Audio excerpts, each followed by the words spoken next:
मैं जानता हूँ आप अपना जन्मदिन बहुत हर्षोल्लास के साथ मनाते हैं और बॉम्बे में भी उस समय जिस दिन आप जन्मदिन जहां पर मनाते हैं वो शिवमय हो जाता है। क्योंकि मैंने आपका जन्मदिन अटेंड किया है जब कोई एल्बम लॉन्च हुआ था और ऐसा लग रहा था यहाँ पे शिव जी की पार्टी हो रही है। इस बार क्या कुछ प्लानिंग है आपकी? तो हमारा नया एल्बम आ रहा है। नए एल्बम का जो वीडियो का नाम है गाने का, वो है इश्क है।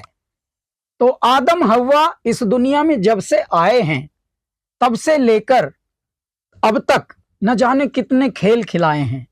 है ऐसी लाचारी सब हारे जुआरी, और जीत की हवस में सबने बाजी हारी। यही तो इश्क है। इश्क इश्क है, इश्क है। उफ ना करना मरते जाना, और जख्म खाना और छुपाना। इश्क है, इश्क है। ये वाला गाना लेकर अब हम आ रहे हैं आपके कैलाश खेर। और दूसरी बात, जन्मदिन हम केक वगैरह काट के कभी मनाते नहीं हैं। तो हमारे जन्मदिन पर विशेष बात यही होती है, जैसे हमने बताया कि भले हम इस युग में हों, लेकिन हम जीते हैं 1000 वर्ष वाले युग में। शायद ऐसा हमें जीवन भगवान ने दिया है। आज भी हम परंपराओं में जीते हैं। 2 क्विंटल देशी घी के लड्डू का भंडारा हम ऋषिकेश में चल रहा है हमारे जन्मदिन पर। मेरी बहन कर रही है उन्हीं की देखरेख में। और हमारे बड़े महाराज जी हैं, संत हैं, और उनके साधक महाराज जी के, वो सब इसी उत्सव में संलग्न हैं। और अन्न क्षेत्र बना हुआ है। साधु सज्जन जितने भी भोजन के ग्राही हैं, सब आ रहे हैं। और अच्छे से भंडारा चल रहा है, यज्ञ हो रहा है, महामृत्युंजय का जाप चल रहा है। तो ये यही, क्योंकि जब हम यहाँ 2008 में, देखिए करियर हमारा 2006 में हुआ, और 2008 में जब मैं इंडियन आइडल में जज था, तब हमें पहली बार पता लगा केक काटना, कैंडल पहले जलाना फिर बुझाना, ये पहले नहीं पता था। लेकिन एक्टिंग हमने ऐसे की जैसे सब हमें पता हो।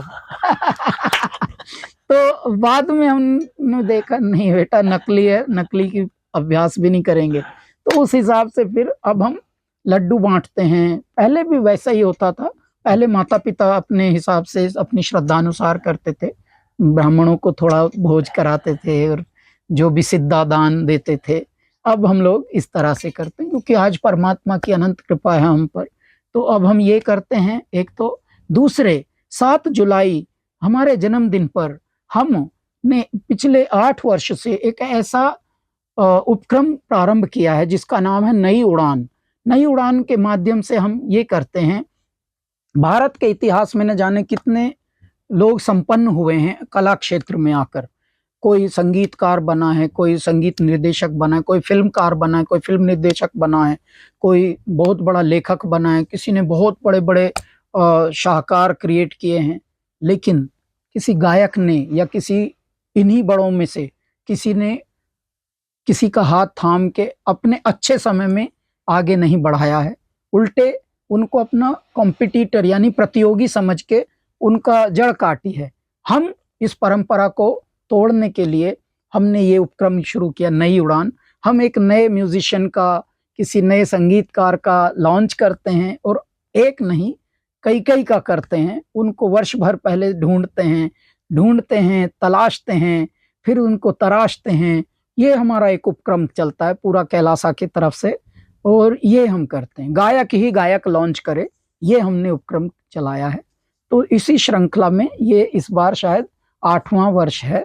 तो ये हम वर्ष। कितने बच्चे हो गए इसमें, कितने गायक? इसमें अभी तक 40-50 म्यूजिशियन हमने लॉन्च कर डाले हैं। क्या बात है। पूरे भारत से अनकट डायमंड आते हैं, उनको हम घिस घिस के और चमकाते हैं, और छेनी हथौड़ी मार मार के मूर्ति को और निखारते हैं।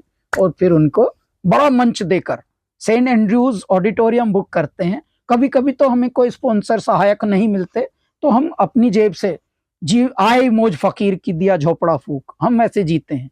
क्यों? जब एक ही मिली है जिंदगी, सोच मत चाहे आर हो या पार हो, तू ले जान वो असल जान है, जिसकी जान पे ही सौ जान निसार हो। आज मेरे देखिए कितने लोग धन के पीछे पड़ रहे हैं, कितने लोग पैसा के पीछे पड़ रहे हैं, कितने लोग ऐसे हैं जिनके पीछे पैसा पड़ा हो। आज हमारे आदरणीय प्रधानमंत्री श्री नरेंद्र मोदी जी हैं, उनकी जान पर ही सौ जान निसार होने को तैयार हैं। क्या कमाया उन्होंने? सही बात। धन कमाया हो ना कमाया हो, रिश्ते कमाए हैं। ये है ऐसा जीवन जीना, ऐसा जीवन पाना, ऐसे आदर्शों में रहना, ये अपने आप में बहुत बड़ी एक उदाहरण भी है और मैं इस जीवन को सफल जीवन मानता हूँ।